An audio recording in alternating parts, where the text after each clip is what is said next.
Hey YouTubers watching at home, this is a video of me cleaning my reels, but in this video I'm not actually going to be cleaning it because I am holding the camera with one hand, so that'd be kind of hard to do. But I do recommend you service your reels at this time of year, unless you're still fishing, of course, and for those that are still fishing, I am envious of you. But for here in Illinois, it is definitely the off season with the exception of today because I did catch one bass and I will be showing that later in the video. But cold conditions here, 30s, 40s for a high. But I decided to service the reels 4-day weekend, Turkey Day.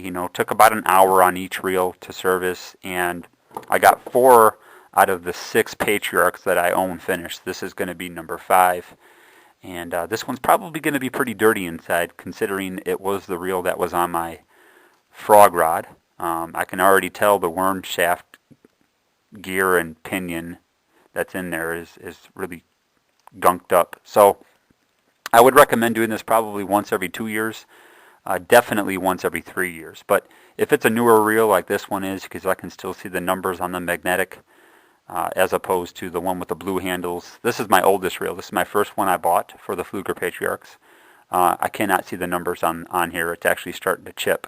But the reels are chrome finished. They're like brand new. There's no fading. There's no blemishes.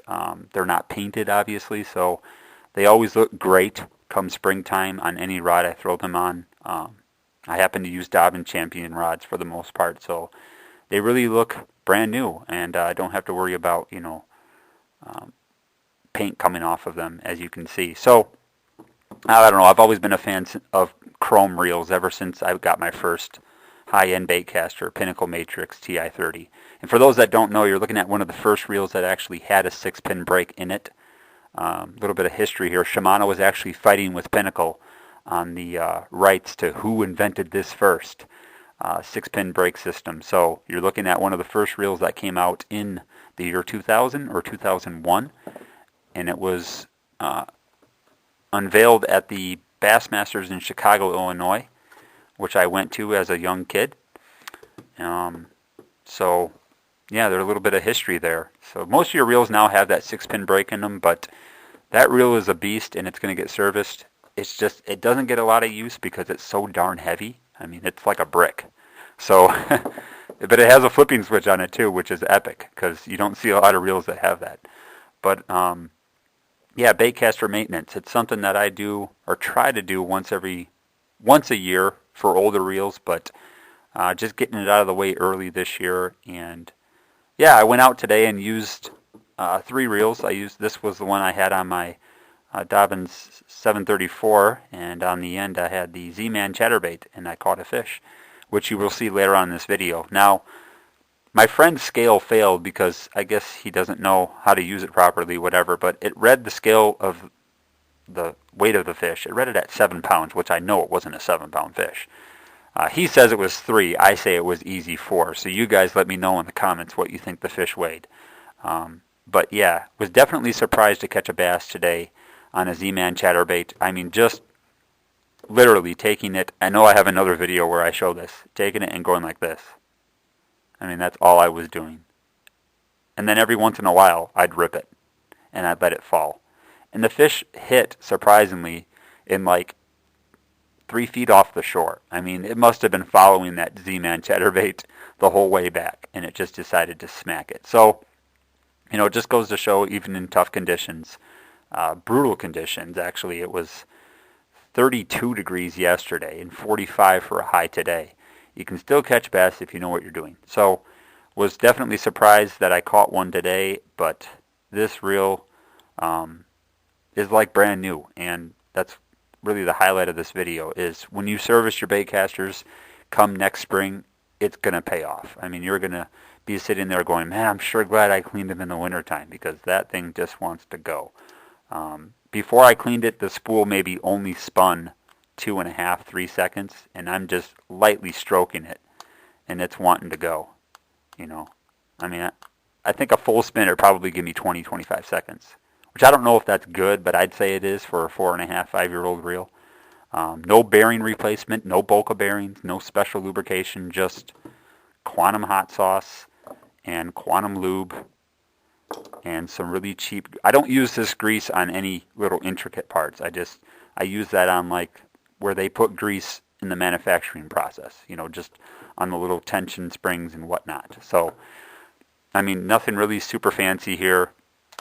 Just got to have a good, you know, good Crest toothbrush, get in those real hard to reach places. And oh yeah, some of you guys might have been wondering what is all this stuff here. Well, I kind of got a new hobby in the wintertime. You see a compressor, you see some painting. I've been airbrushing, and this is quite addicting, I must say. You know, got the gun in here, gonna get back into it.